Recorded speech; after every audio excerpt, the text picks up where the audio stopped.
Hi, Activehistory.ca is pleased to present Dean Oliver's address, Isn't All History Public? Knowledge, Wisdom, and Utility in the Great Age of Storytelling.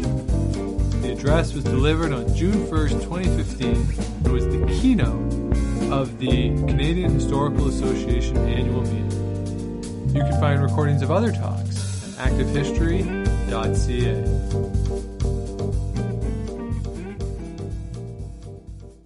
Ladies and gentlemen, allow me first to express my thanks to the CHA. But that's the second order of business. The first order of business is to say the views you're about to hear are those of me and not of the Canadian Museum of History for which I work. And thank you, too, to the organizing committee at the University of Ottawa for the great privilege of speaking with you this morning.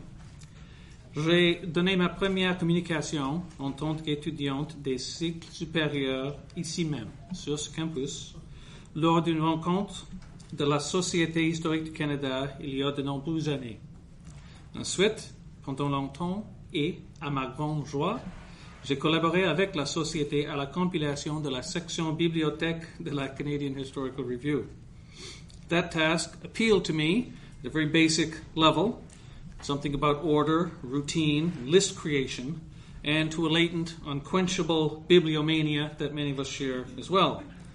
Unreviewed tomes were, et je pense, ensuite toujours, je suppose, divvied up amongst the editorial team, the staff, and the bibliographer. And so from time to time I'd head into the offices variously on North Dufferin or downtown, and I'd scoop up volumes that were, for a Canadian modern historian, of course, essential. The class origins of the Crusades, printmaking in early modern Japan, Victorian pornography, and ancient aqueducts. And a generation later, I still own at least one of those. Mais si je suis si ravi d'être ici aujourd'hui, ce n'est pas seulement par nostalgie ou par intérêt pour les jupons de l'époque victorienne. I am invited to speak often, it seems, about museums and their many works, including the historical subjects such efforts encompass. I am invited occasionally to address the contours and challenges of interpreting the past based on the quotidian work of a public historian, the reflections more or less of a worker bee in the hive of Clio. Pourtant, je ne pense pas qu'on ne m'ait jamais demandé de m'inspirer des expériences d'un domaine pour prendre des décisions éclairées sur les pratiques et les perspectives d'un autre domaine, c'est-à-dire de tirer du travail muséal des enseignements utiles pour la société des historiens. After many years now in museum management, I suppose I cling tentatively to membership privileges in the Historians Guild. But cling I do, and when in conversation someone feigns sufficient interest in me to ask about my work, I am far more likely to reply, I'm a museum historian, or possibly I'm a curator, than I'm a research director. Neither, in truth, in bars is a winning opener. But historian or curator as a moniker at least allows me to talk about abiding personal and professional interests like veterans, war, diplomacy, public policy, or even politics.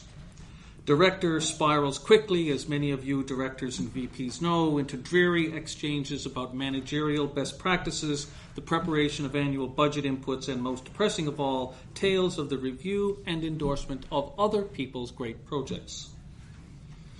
Je suis donc ravi, tant par l'occasion que me donne l'invitation du comité organisateur, que par le moment de réflexion mesuré, personnel et institutionnel, ou pour tant d'autres buts plus nobles. Je m'excuse si cela semble égoïste, mais les questions qu'a soulevées cette invitation étaient manifestement égocentriques. Qu'ai-je donc fait toutes ces années? Et pourquoi? Pour qui? Est-ce que mes collègues et moi sommes plus compétents dans notre domaine aujourd'hui que quand nous étions débutants? In thinking how I might respond and how a response might meet the immortal Red-Green's test of a man's worth in life if they don't find you handsome, they should at least find you handy, I edged a bit farther from what at first seemed parochial, or at least I hope I did, towards what museums as institutions of public history do or don't do, and to puzzle through what history itself is, isn't, or could be, as we burrow deeper into the early years of the 21st century. In that effort, mental at first and later with pen in hand, it didn't seem as though the institutional and organizational chasms between public history on the one hand and history on the other were either too broad or too treacherous to be spanned. Nous ne sommes pas si différents, pensais-je naïvement, une conviction assez surprenante qui invite à former l'hypothèse de mes lectures et réflexions subséquentes. C'est aussi la question que pose le titre quelque peu provocateur de la présente communication. Mais si la réponse est oui, pour quelles raisons en est-il ainsi? Quelles sont les forces de la similitude ou un terme moins grandiose du synchronisme être ce qu'on pourrait qualifier d'histoire publique et toute autre forme d'histoire? Et aussi, quelle caution s'applique? The title, if it was not already mentioned of my remarks, was Isn't All History Public? With a question mark. Where might shifting winds carry together tightly moored vessels? And how might all this be shaped into useful missives for professional peers, especially those young ones for whom the phrase culture wars may be by now more lesson plan than lived memory? It would have been comparatively easy, I should add, to have explored a different tack in response to the conference theme, taking as one's lead either the rich, largely critical hues of the contemporary professional criticism of museums, and especially national museums here and elsewhere, or alternatively, to have explored that body of literature invested in defining quantum singularities between academic and public history. The latter case can be as compelling as the former, although if you live in Ottawa, the former has enjoyed a very good press of late. Les comités d'embauche des institutions publiques, par exemple, posent régulièrement à d'incertains et nerveux candidats issus de l'université une version ou l'autre de ces questions. Quelle différence y a-t-il entre l'histoire comme discipline publique, vulgarisation et universitaire? Comment travailleriez-vous ici en tant qu'historien public? Il est évident qu'il faut accepter la prémisse de cette différence, la valeur de cette différence et aussi la nécessité de reconnaître la valeur de cette différence. Do universities and colleges ask the same question, I wondered, but in reverse, intending to smoke out evil popularizers, les vulgarisateurs, from more serious potential scholars? Au-delà des programmes d'histoire publique, peut-être, j'en doute vraiment. But I didn't begin with an assumption of difference. I began with a hypothesis about similarity and cross-fertilization, about sanguinary lessons from each realm reflexively to the other, about synchronicity. J'ai commencé par une proposition à propos du passé professionnel que nous partagions. And I began with something else, too, a great worry about a shared future. Not the sky is falling, housemaid's knee in Belleville, Ontario. You knew I would mention it. Some of you knew I would say it. I'd be dishonest if I didn't say it. Not the death of the arts, the end of history kind of fatalism that has plagued more or less unhelpfully our intellectual internecine quarrels, but a worry more longer term, perhaps, than imminent, more erosive rather, than corrosive. J'ai commencé par un souci à propos du fait de raconter l'histoire, storytelling. Ce souci, il découle de mon expérience pratique d'historien public. À notre époque où l'on raconte l'histoire partout, dans tous les médias, semble-t-il à tout moment, nous sommes en train de perdre graduellement, mais inexorablement, notre position concurrentielle de raconteur de l'histoire. By we, in this, I mean professional historians, us, the discipline, the sum of us, and not some arbitrarily defined or pompously delineated subclass or subcategory of us, but all of us, who care deeply about our craft, history in quotations and writ large, in other words, as a collectivity, and not this or that historian or this or that department, some gaseous conclave or other writ small. I mean the us that I think Margaret Conrad referred to in a December 2011 article when she wrote, quote, "Our major energies, it seems to me, need to be reserved for addressing the diminished place of arts disciplines in universities. When I began teaching in 1967," she continued, "historians who asked difficult questions were sometimes considered subversive, but we are now being targeted as irrelevant. We should be worried, very worried," end quote. And by storytelling, I mean the engaging, inspirational, often very difficult communication of who we are as peoples, who we've been and yet could be, to our fellow citizens, to the world, and to posterity. This may sound, to some of you, readers of the American Historical Review, followers of the Chronicle of Higher Education, or devotees of more progressive historical blogs, very familiar. Désolé si je répète ce que semble évident. There are echoes here, certainly, of William Cronin's commonsensical yet very challenging presidential address to the American Historical Association in 2013, and more recently to the delicious invective spawned everywhere by last fall's History Manifesto, released both in print and electronically, et à présent, comme vous le savez sans doute, un événement critique dans l'histoire des arts numériques en raison de sa fameuse édition en ligne, and the changes thereto. It carries, too, more than a distant echo of Governor General David Johnson's address in 2012 to the Congress of Humanities and Social Sciences entitled A True Democracy of Knowledge, in which he, in turn, borrowed liberally from Ernest Boyer, former president of the Carnegie Foundation for the Advancement of Teaching, to heighten the centrality of outreach and networks and multitudinous forms of scholarship, while lessening fears, in some cases abject fears, of digitization, competition, and change. I'll come back to Cronin a little later, but pause here to restate the obvious: others have beaten these drums and tempos before. The challenges are increasingly obvious even if the wisdom of accommodation can remain elusive. That said, the stakes aren't small.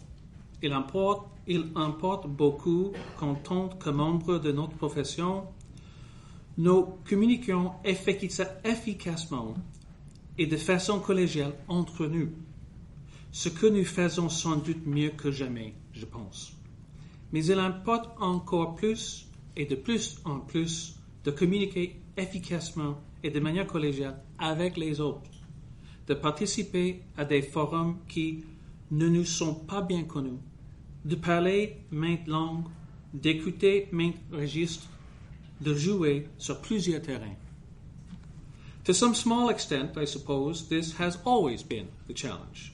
Not only to seek out and to create knowledge, Star Trek-ish reference, and to create it in accordance with the code of ethics, rules for information gathering and interpretation, and the maintenance of defensible hurdles to membership in the club, but also to share it, parse it, and revisit it afresh, and in doing so, to engage a broader public in the monkish machinations of us as adepts.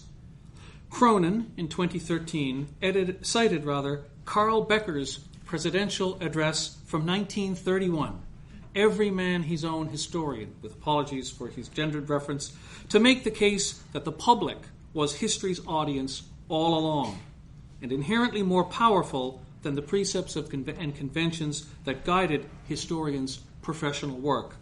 Quote, "Berate him as we will for not reading our books," Becker said, "but Mr. Everyman is stronger than we are, and sooner or later we must adapt our knowledge to his necessities." Il n'est pas rare de noter que les modalités et attentes du discours universitaire ont changé, que la vitesse et la nature de la réaction se sont transformées, et qu'en conséquence, ce qu'on attend des créateurs du savoir s'est probablement modifié aussi. Je vais préciser ma pensée là-dessus dans un instant, car il y a des liens avec les difficultés que connaissent mes collègues dans les musées et autres institutions publiques. Mais entendons-nous sur ce qui est avenu, même hypothétiquement et au fin de l'argumentation que va suivre. It is, and not to be overly clever, an article of history. We must agree that we're living it, here and now, you and I together, as I'm being recorded, you're being tweeted and blogged, as you're being photographed and uploaded, as I am likely being cited online right now for merely saying that I'm being cited online right now. And for absolutely no higher purpose than that. That is history now, too. Immediate and assailable, important and invasive, multimedia and deeply personal, its authority embraced and contested at one and the same time by widespread accessibility and instantaneous competition across an ever-shifting spectrum with ever-changing metrics. Il serait trop facile de blâmer les médias pour les résultats négatifs, et même quelque peu critiques, de leur couverture des événements ou institutions historiques, mais il est tentant de le faire, et parfois juste. This has characterized so much of the superficial response to historical controversies that have spilled into the public domain, including exhibitions, monuments, amusement parks, and commemorative practices. Likewise, jeremiads about a systemic broadening of public disinterest or socio-cultural endgames are, more often than not, self-serving twaddle. I am not Keynote, nor are you, and like him, we won't hold back the waves. Historians may play, at some higher level, a subtle role in resisting or modifying those forces intent on changing the circumstances of our professional lives, and I earnestly hope that we together will, but we are and will be limited in it, victims and spectators both, and reason dictates greater realism and from time to time a touch of class. Nos prédécesseurs sont nombreux à avoir vu, eux aussi, leur cœur d'un débat public par réjouissant, mais tant de même intéressant qu'ils l'aient cherché ou non. Plusieurs ont travaillé dans les médias sociaux de leur époque, y compris à la radio et la télévision. Most were writers or educators, or both, enervated by forms of public service that had nothing to do with the Westminster system or its oft-repeated mantra of fearless advice, loyal implementation, and everything to do with curiosity, devotion to craft, humanism, and scholarly pride. Many followed paths of activism and conviction to legendary careers as teachers and communicators, some of the more contemporary of them captured of late in the CHR's wonderful Lives series of mini autobiographies. More often than not, they occupied positions of leadership and trust in exploring issues of individual rights, good governance, or societal accommodation. Many of you do so now. Many more of you will. Our professional peers have given voice to the voiceless. They've helped pry open consciences, eyes, imaginations, to see the world as others did, to recognize the darker angels of our nature, to acknowledge heroism in any form, to stand against villainy wherever found, and to ground hyperbole, mine, yours, ours, however well-intentioned, in the complexity of events exposing smugness and sloth and self-delusion, often at personal or professional cost. Ils le font toujours, vous le faites toujours. Le domaine est diversifié, bien sûr, et on peut s'attendre à de telles généralisations enlevées. Après tout, nous avons que querelle, et comme les économistes, personne ne s'entend sur rien. La complexité et l'imprévu font partie de notre travail. My point here is far simpler. Mistake nothing that I say as prejudicial to the conduct of our collective selves in the past, or even much in the present. But from here to later, to what I may be presumptuous in calling the future of our past, and I certainly won't be the first one to have used that phrase, I may raise small alarms. We are in an age of change. I'm reminded here at the Jeffrey Rush, you better believe in ghost stories because you're in one remark from a great movie of recent years. We have been in that age for a long time, and in such times, change managers should prosper. False gods notwithstanding, and there are and will be many, expertise should win out. Pathfinders should emerge amidst the din, gurus, prophets, oracles, to shift, distill, orate, to make sense of what is happening around us, to calm nerves, to empower with knowledge or perspective amidst unease or upheaval. They are valued, trusted, even remunerated in ways according to their talents, leveling forces in a tilted or tilting world. Historians are the interpreters of human change, its communicants and expositors, singularly gifted in search and system unrivaled in patterning the past, comprehending it, discerning music from noise, and deeper meaning from ephemera. They are the chroniclers and translators of time, of process, trusted guides to odd roads taken and safer ones unused. They are, or should be, cultural celebrities, omnipresent, irreplaceable, telling stories to instruct and inspire and ground us, interrogating our worst assumptions, modulating our egos, entertaining without shame or apologia, whatever modes of communication the responsibilities entail. Je me rappelle les éclats de rire dans les séminaires de maîtrise et de doctorat il y a une génération. Michael Bliss et Jack Granatstein, Michael B. Heels et Desmond Morton, devenus experts dans les médias sur la côte du Mitch et la Somalie, sur le libre-échange et la politique étrangère. Il était facile alors de se faire désinvolte. À quel point un argument du poids pouvait paraître superficiel dans une séquence de 30 secondes au téléjournal. À quel point il était tentant de s'importer contre la CBC ou Radio-Canada et leur porte-parole. And it is still very tempting. But the pundits of Meech and D-Day's 50th anniversaries were, in some small way, harbingers. We are in a great age, perhaps the great age, of storytelling.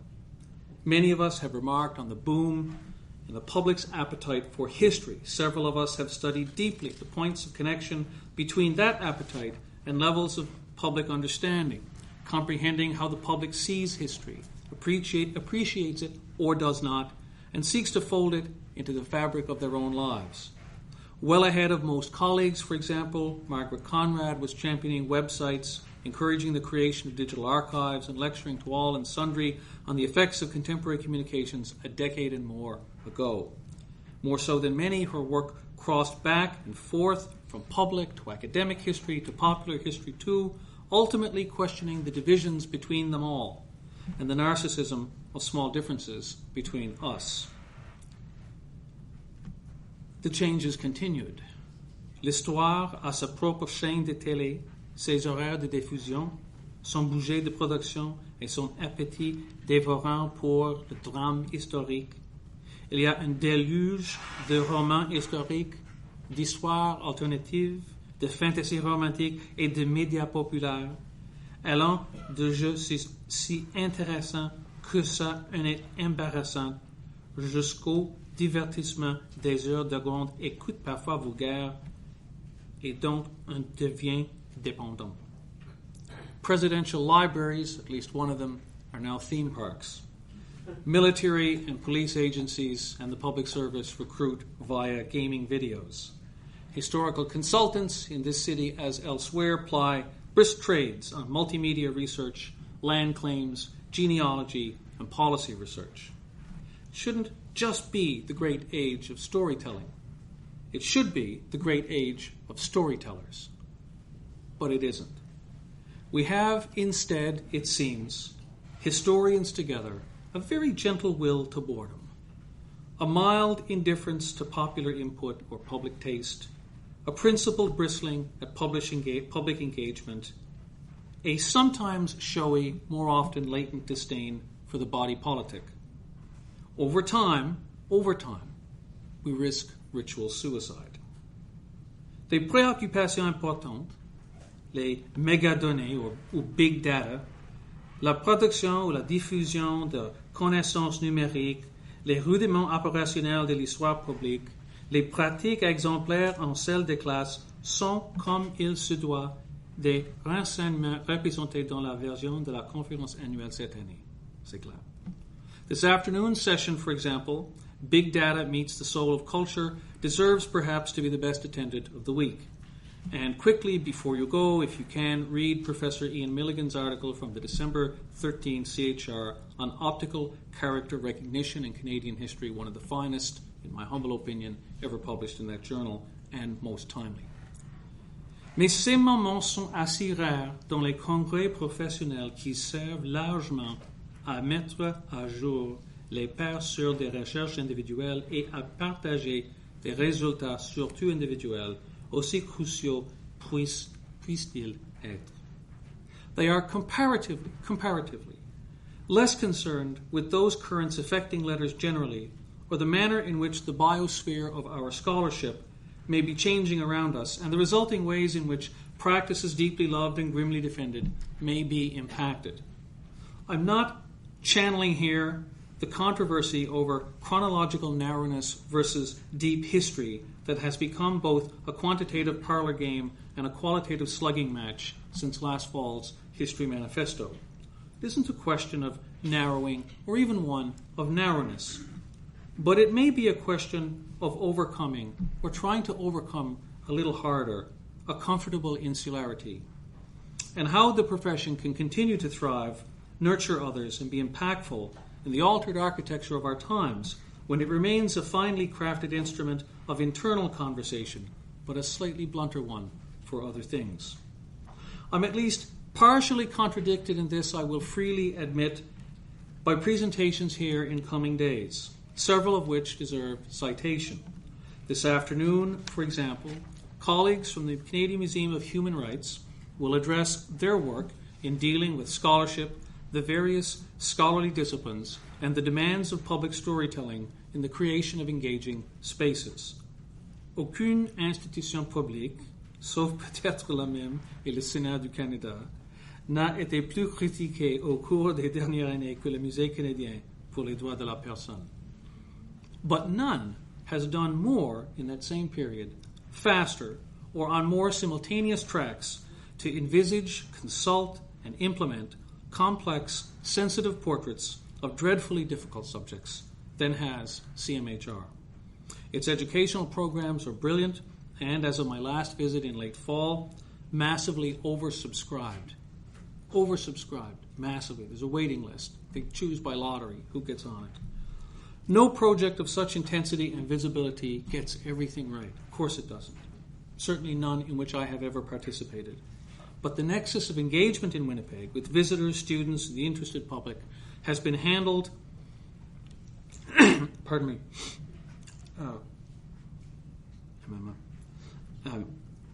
has been handled with openness, respect, and dedication to public accountability.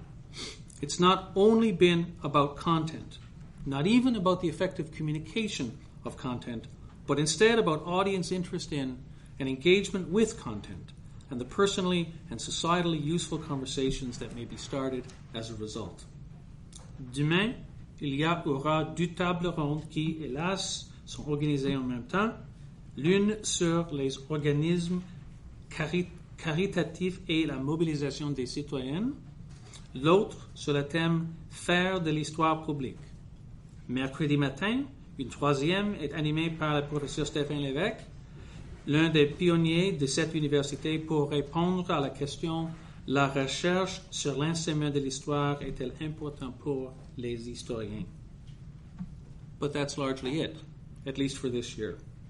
There is little on the practice of the discipline or its audiences, including students or history's more public vocation, almost nothing on technique or tools or engagement strategies, or on training or instructional best practices, and to return here to Professor Cronin's American Historical Association address, nothing on the methods of better storytelling. An agenda otherwise overflowing, and it is overflowing, with originality, excitement, and creativity, is comparatively silent on the broader context of historical work, both its perils and opportunities, on the methods of connecting that work to others beyond our guild, and on the roles and responsibilities of historians not only as scholars, but as public intellectuals and educators and communicators, as makers of knowledge, yes, but as creators of meaning and as conduits too. L'un passé dans une trop modeste évaluation de la fin de novateur projet de la pensée historique, dans laquelle il a décrit son travail comme un petit pas dans la bonne direction. Le professeur Peter Seixas a suggéré qu'en fin de compte, la question la plus vaste reste sans réponse. À quoi sert l'enseignement de l'histoire? Ou à quoi donc? Il reste une question peut-être juste un peu moins polie, sans doute. À qui ça sert? In citing Becker, Cronin's point was the reminder that history's origin and its ultimate purpose is to tell stories. Stories that matter and connect with the public. Our own love for the past must be pretty robust to keep us going amid the dusty archives and the unread books, he wrote.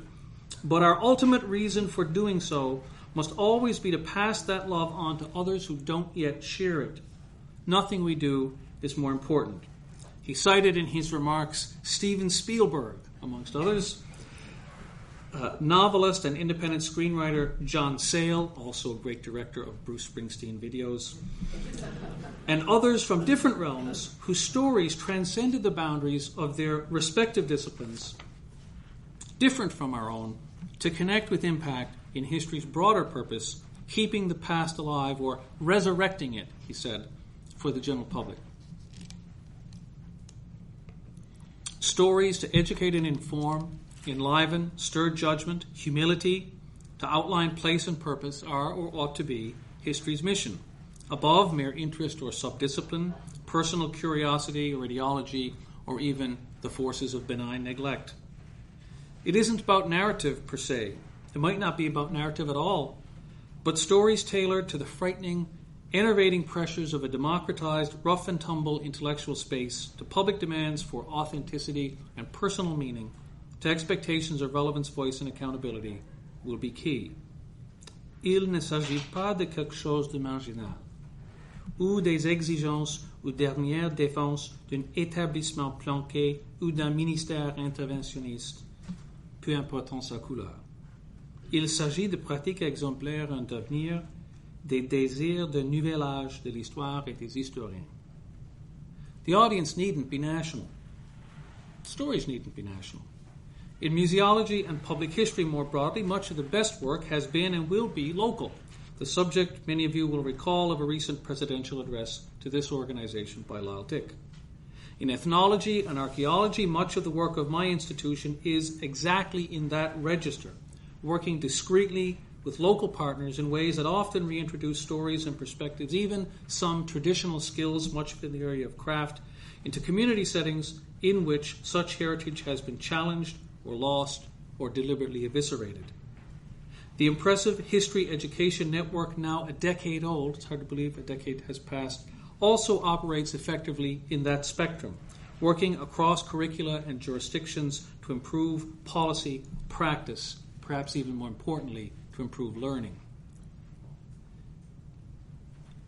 Ce qui m'est le plus connu, c'est l'histoire publique, et les trajectoires sont claires dans ce domaine. Museums are perhaps an unwitting disciplinary experiment in this regard, the lab rats of metamorphosis, or what I called rashly in presenting a précis of my remarks to Pierre, the canaries in history's coal mine, and it was too awful not to reuse. They offer cautionary tales and far more astonishingly perhaps deep wells of hope. At many, perhaps most levels, museums ought to be failing. They ought to have no business with the continued purchase on the public imagination, the governmental till, or the attentions of civil society or the media. They ought to be wretched and dull and irrelevant, bottling trinkets with bumper stickers to aging dilettantes, increasingly atypical of the citizenry that they purport, often vulgarly and loudly, to represent. Ils sont quelqu'un à être ainsi, ils sont nombreux à éviter ce piège.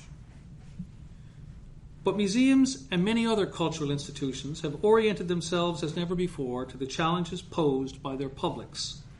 It isn't a tautology. In the not-too-distant past, it would have been very nearly heretical for any self-respecting museum professional to admit as much in polite company, much less that such an historic change in trajectory was inherently worthwhile or socially effective.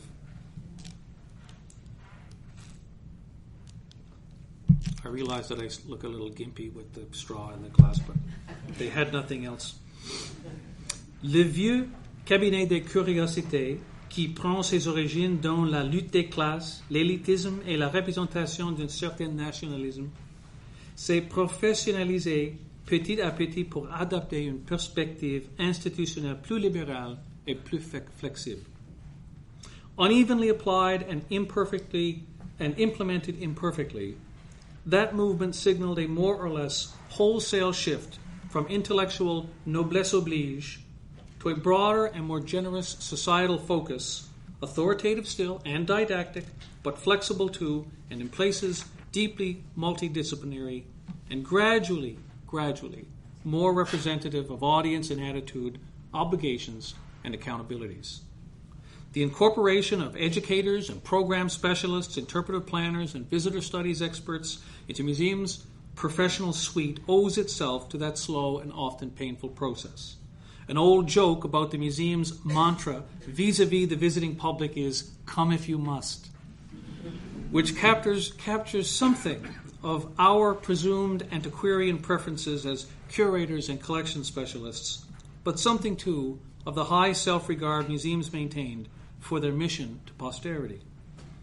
We, museums, will judge the worthiness of your stories, the implications seem to be, and we will show them to you when and how we choose, and when and under what circumstances we think you'll be ready to see them. From a purely operational perspective, there was a great deal of wisdom in that, the most effective institution from a cost effectiveness perspective being, of course, the one that never opens to the public at all. But its egocentrism was breathtaking. And it wasn't a joke. Ouvrir les musées et les institutions publiques aux commentaires des visiteurs ou d'autorités non expertes, c'était et ça reste un pas de géant de premier ordre.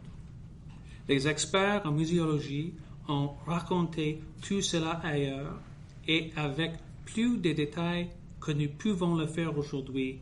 Alors, permettez-moi de retourner un instant dans le domaine de l'anecdote. Dans les discussions qu'on menait à l'ouverture du Musée canadien de la guerre, un pas critique consistait à réfléchir sur la possibilité d'interpeller A, les étudiants et les éducateurs, et B, les personnes engagées dans le mouvement par la paix qui avaient peu de liens intérieurs avec le musée et même parfois un dédain actif envers sa mission et son mandat. In the student-educator realm, a principal factor would be the degree to which we treated the horrific personal and emotional nature of war, regardless of whatever messaging we would have regarding causation events or impacts. We still believe, that it was essential that war not be sugar-coated, that the dreadful violence lying at its heart be exposed and explored, though within the obvious boundaries of public good taste. We preferred not to be labeled propagandists. Who does? Propagandists probably don't mind. Though some would inevitably and still call us this. And we preferred not to be chided by parents and educators for having created a pornography of violence, an unintended echo perhaps of contemporary video games. At a public session regarding this, a leading scholar, who won't point him out but he's on your agenda this week, accused me personally of wishing to quote-unquote drown the visitor in buckets of gore, akin to the film version of Stephen King's Carrie.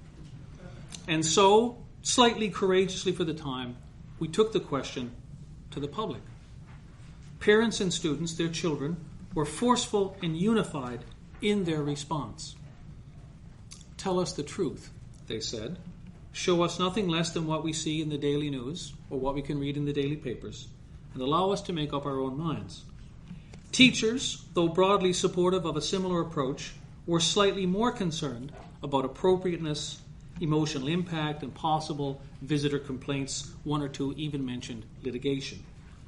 They wondered if the young, their charges, could handle it, and they weren't wrong to be concerned.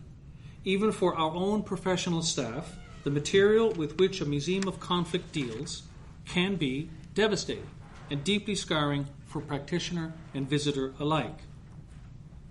Mais comme nous étions prêts à adopter une approche plus souple, en nous autocensurant pour ne pas aliéner les visiteurs, nous avons fait exactement le contraire et avons présenté, à l'époque et depuis, ce qu'on a appelé la présentation la plus respectueuse du monde et la plus efficace dans un musée de la violence humaine organisée. The students and parents had been right, and we, the museum, have been flatly wrong. The War Museum was recently listed as the only Canadian destination on a list of the world's top 39 must-see destinations, and has earned 5 years in a row the TripAdvisor designation as a top-ranked Canadian designation. Thank you to every one of those students and parents who told us otherwise in those sessions. In planning to host a brilliant exhibition some years later that had originally been created by the U.S. Memorial Holocaust Museum in Washington, entitled Deadly Medicine, which dealt mainly with eugenics in Hitler's Germany, a dreadful subject, we were reminded of this again. The institutional parameters of practitioners can and should be broadened and modified by public and community consultation, in addition to those with our fellow experts. In discussing in this instance whether or not a warning to parents should precede the exhibition's very, very challenging content. It had a section on pediatric euthanasia. An Aboriginal consultant declined at first to advise us.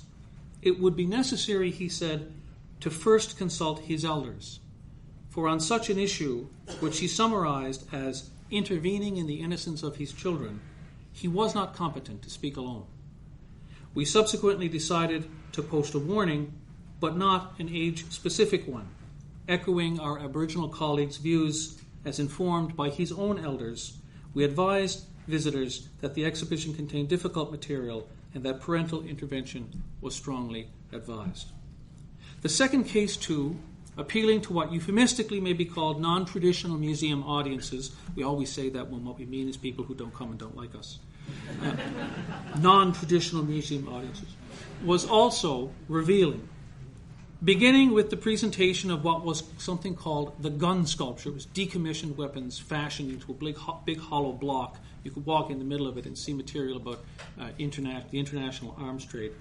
Beginning with the presentation of that in the courtyard of the old Canadian War Museum on Sussex, and continuing through a broadly based public consultation about what the new museum's program eventually would be, one that ran, I might add, simultaneously with a substantial public campaign against the museum called Make War for Peace.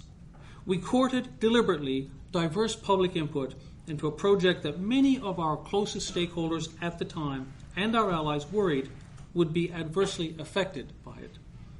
Il s'agissait moins d'adversaires qui en découdraient sur l'inclusion ou l'exclusion de certains sujets, même si on a tenu compte.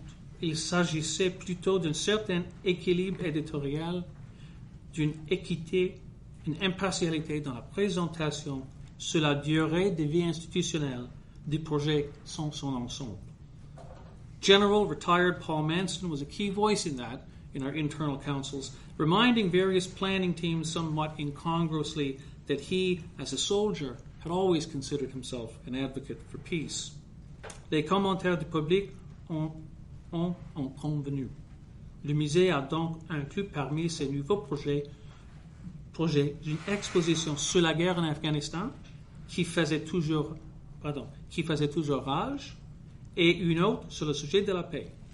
Toutes deux ont ensuite été présentées en version itinérante ailleurs du pays. Asking for help in telling stories in both cases was by no means institutionally easy.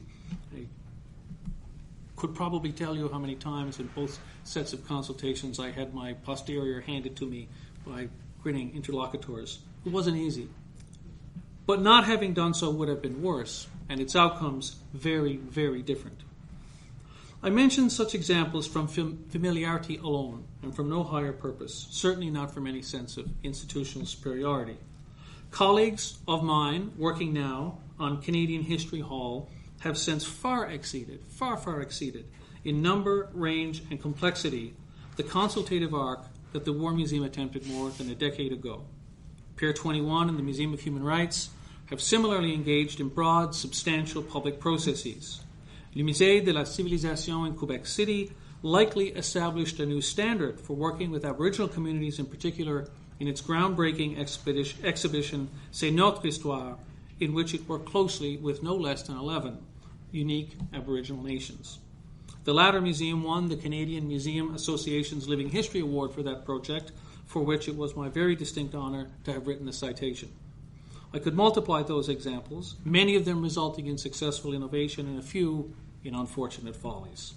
The point is larger than the specific cases. Museums are moving inexorably beyond our comfort zones and positions of doctrinal authority and towards ever-growing engagement with and reliance on public input, whether formally via consultation or informally via networks, communities, and interdisciplinary conversations. In His Excellency David Johnson's 2012 address cited earlier, he noted that, as a scholar, a Canadian scholar, I believe we must consider the role of scholarship in how we apply our learning, in how we make knowledge more broadly available to Canadians, and in how we further democratize knowledge for all people. This, for museums, has been, and it will remain, more than rhetorical. It reflects a growing sense of responsibility, regardless of audience, and a growing realization of the competitive advantage of public trust, support, and credibility.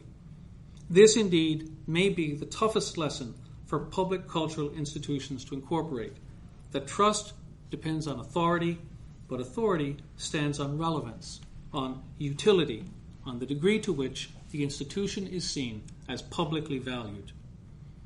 Quand un musée lance une initiative, les conservateurs en discutent. Il commence par se demander ce que les visiteurs doivent savoir pour comprendre le passé et donner du sens à leur vie. Parfois, en cours de route, on se demande pourquoi les visiteurs doivent le savoir et comment le musée peut encourager ou même incorporer les réactions dans son initiative. This isn't crowdsourcing, exactly, but it is meaningful conversation. And to the extent that it implies a sharing of curatorial authorship over subject selection, development, and output, it is perhaps the most challenging movement in museum practices in over 100 years. What should we do as museums, and how should we do it, has been supplemented by what does it mean to visitors to do it at all, and why should they care? I'm not suggesting for a moment, please don't misquote, that museums have this process figured out. They don't. We don't. And I have enough of the battle scars from various projects to prove it. I'm not suggesting either that the broader historical profession doesn't. But I am suggesting that museums' collective focus, demonstrably and dramatically, on public engagement, on accountability, and value, suggests ways in which history itself can select and can continue to tell ever more meaningful stories. De concert avec un public qui s'y intéresse plus largement et plus passionnément et pour son avantage. Such a focus includes peers, but isn't limited to peers, and students as a primary audience, but not a singular one. There's no doom or impending chaos, in other words, in Clio's halls. No one has killed Canadian history, and no one, therefore, needs to revive it. There is enough earnest consideration of the future of history to suggest that I have, in some large part, wasted your time this morning by advising you of courses you may already long ago have espoused, emotionally, personally, if not organizationally and institutionally. But I would suggest, at risk of evisceration, that history may be grievously wounded, and in some small way by its own hand. We berate the tenor of our times easily and with passionate conviction, but the infrastructure of the profession, its physical and ideational components, the structure of departments, curricula, course structures, research libraries, the system of tenure, the monograph, the scholarly article, the insularity of peer review and promotion remain largely unchanged, even as underemployment, underenrollment, the steadily eroding working conditions for faculty and students, and underfunding of projects encroach. As Lynn Hunt, another past president of the American Historical Association, noted in December 2012 on the 50th anniversary of Perspectives, an association newsletter, quote, "The vitality of scholarship makes the buckling structure of the profession all the more dispiriting.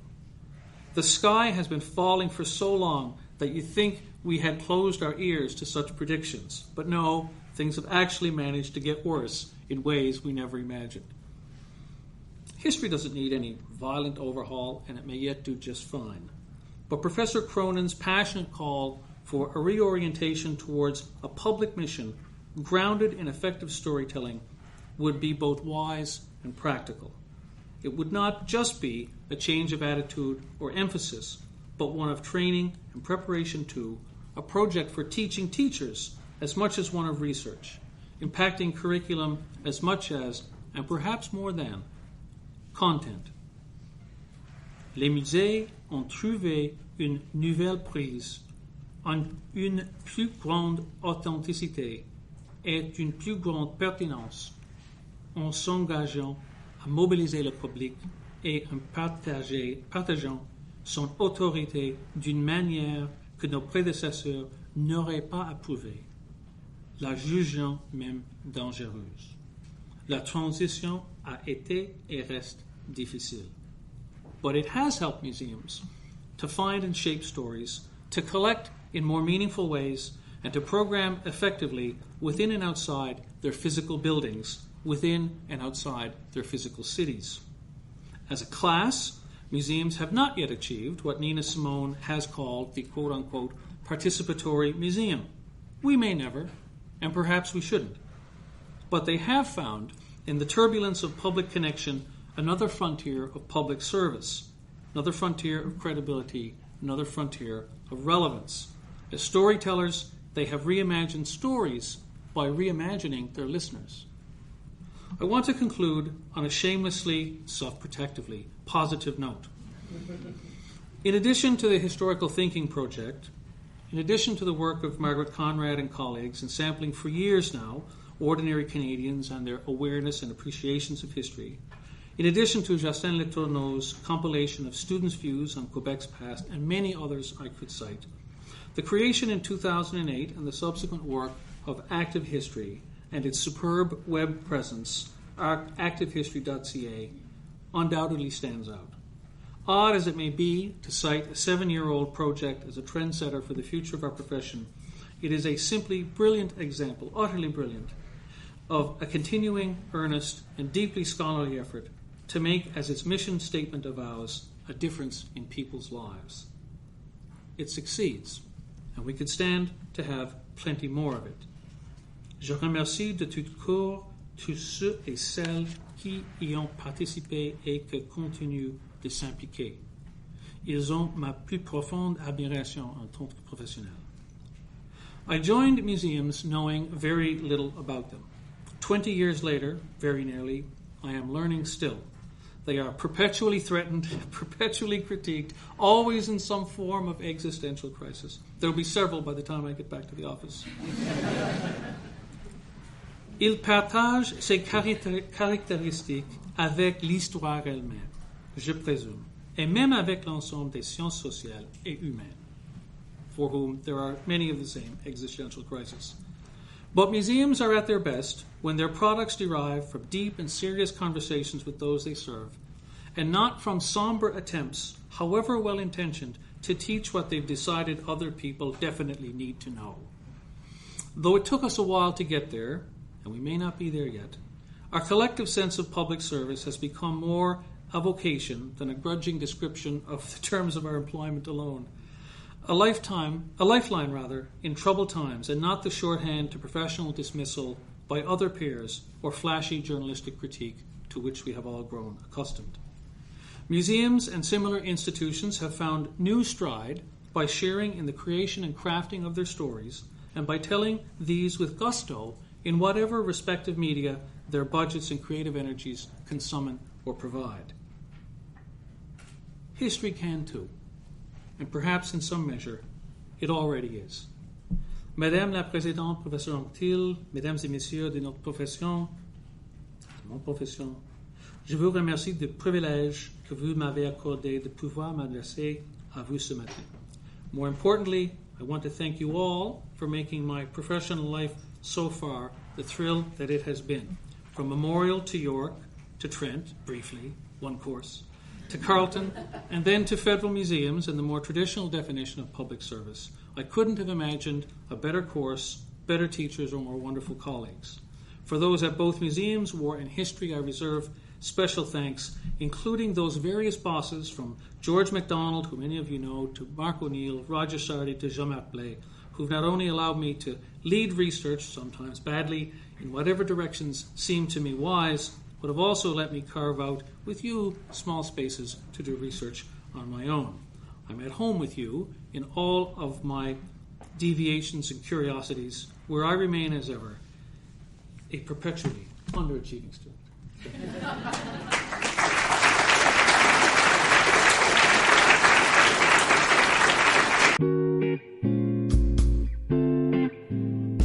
You've been listening to a recording of Dean Oliver's address, Isn't All History Public? Knowledge, Wisdom, and Utility in the Great Age of Storytelling. The address was delivered on June 1st, 2015, and was the keynote of the Canadian Historical Association annual meeting. You can find recordings of other talks at Activehistory.ca.